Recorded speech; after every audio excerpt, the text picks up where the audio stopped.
Isn't it fantastic that if there's no purpose, you have nothing to fulfill, you can just live? No, but you want a purpose. And not a simple purpose, you want a God-given purpose. It's very dangerous. People who think they have a God-given purpose are doing the cruelest things on the planet. They are doing the most horrible things, and they've always been doing the most horrible things. Because when you have a God-given purpose, life here becomes less important than your purpose. Life is important. When I say life, I am not talking about your family, your work, what you do not do, your party. I'm not talking about that as life. This is life, isn't it? Life is within you or around you. The ambience of life, you're mistaking the ambience of life for life. Your home, your family, your workspace, your party, this is all ambience of life. This is not life, isn't it? You're mistaking the ambience for the real thing. Life is important because it's the only thing you know. You don't know anything else. Do you know something else? Rest is all imagined stuff, isn't it? The only thing is that this is beating and alive, and that's all there is. You as a piece of life, it's very important. The universe exists for you only because you are, isn't it? So what is the purpose for this? See, if you had a purpose and if you fulfilled it, after that what would you do? After that what would you do? Bored, isn't it? It is just that life is so intricate and so phenomenally intricate that if you spend 10,000 years looking at it carefully, you still will not know it entirely. If you spend 1,000,000 years looking at it with absolute focus, still you will not know it in its entirety. The thing is, the creation is made in such a way that creation and creator cannot be separated. Here you are a piece of creation, at the same time the source of creation is throbbing within you. If you pay little attention to this process of life, you would not need any purpose, it'll keep you engaged for 1,000,000 years if you want. Right now, the need for purpose has come because you're trapped in your psychological structure, not in your life process. Your psychological structure functions from the limited data that it has gathered. Within that, it rolls, and right now, your thought and emotion has become far more important than your life, isn't it so? Because of this, you're seeking a purpose as an escape from the trap that you have set for yourself. It is a trap set by you. You can easily come out of it. First thing you need is balance. If you have balance, then you can climb. For somebody who is not balanced, it's best you stay close to the ground, you should not climb. So, first thing is to establish a balance, then you loosen your psychological structure. See, why does somebody want to drink alcohol or take a drug? Because it loosens your psychological structure and makes you feel liberated for a moment.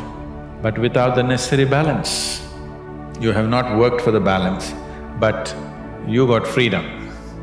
Freedom without balance is destruction. So, first thing is to work for balance, an enormous sense of balance, where even if you dismantle your psychological structure, you can simply live here. This is an unfortunate condition that a whole lot of human beings, in their personal experience, life is like me versus the universe. Being in competition with the universe is a stupid thing to do. This is why yoga. Yoga does not mean twisting and turning your body. The word yoga means union. Even when you feel utterly lonely, are you still breathing? So you're transacting with the world, isn't it? You only can't get along with the people around you, but the atmosphere is okay with you, food is okay if it tastes good, water is okay. You have transaction with the world, isn't it? Your existence is constantly an engagement with the universe, but your mind becomes against the universe. Obviously, you will feel crushed for small things. Little things will crush you. Maybe you failed your examination, Maybe you got thrown out of this university, maybe you got fired from a job, maybe somebody ditched you, maybe something else like this happened. These are all small things between life and death. When are you going to figure out how to handle your thought and emotion? Not hers, not hers, not his, yours. When are you going to learn how to handle my thought and my emotion? At the end of your life?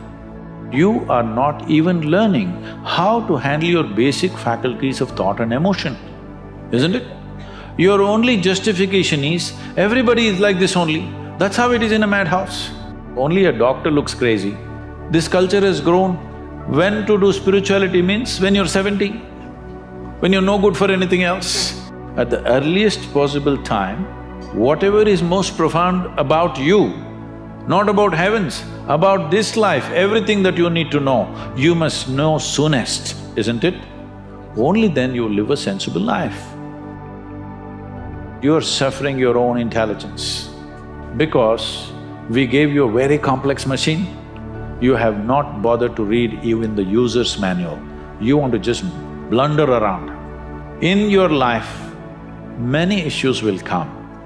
More issues come up in your life means you're living a more active life. Nothing came up means you're not living. Education is of value to do certain things. But what should we be doing as individual human beings, as a generation of people? What should we be doing in our lives? What I would say is, as a young man, I want to open your eyes and look at the world.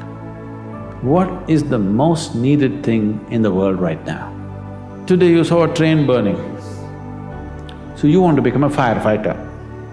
Tomorrow you saw something, you want to become that. In reaction, in emotional reaction, you choose to become something. It could be useful on some level. But now, when most young people cannot think, you're thinking, what should I do with my life? When such a thought has come, I would say spend little more time on it. Not being influenced by anybody or anything, simply look at it. What is it that the humanity needs most? There are many things you will want to do right now because of immediate compulsions. You're broke right now, you think the first thing is to find a job. Or some other compulsion within you, you think the first thing is to do this. Beside your compulsions, suppose you had none of these compulsions, what would you like to do with life? That's what you should do. You should not decide your life and the course of your life based on immediate compulsions. You decide in your life, after 100 years if you look back, is it still worthwhile? What is the most important thing right now? You're alive right now, isn't it so?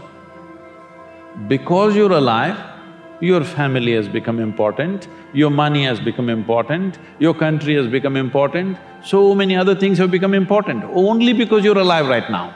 You know, every day nearly 250,000 people die on the planet, natural death. 250,000 people die, but you did not. Tomorrow morning you woke up. If you're alive, will you give yourself one big smile? If you're alive, if you're not, I'll excuse you. Will you give yourself one big smile if you're alive? And if 250,000 people died, at least 2 to 3 million people lost somebody who's dear to them. Then you check time, it's 11:30, you're still alive. What is ticking off here is not the clock, it's your life.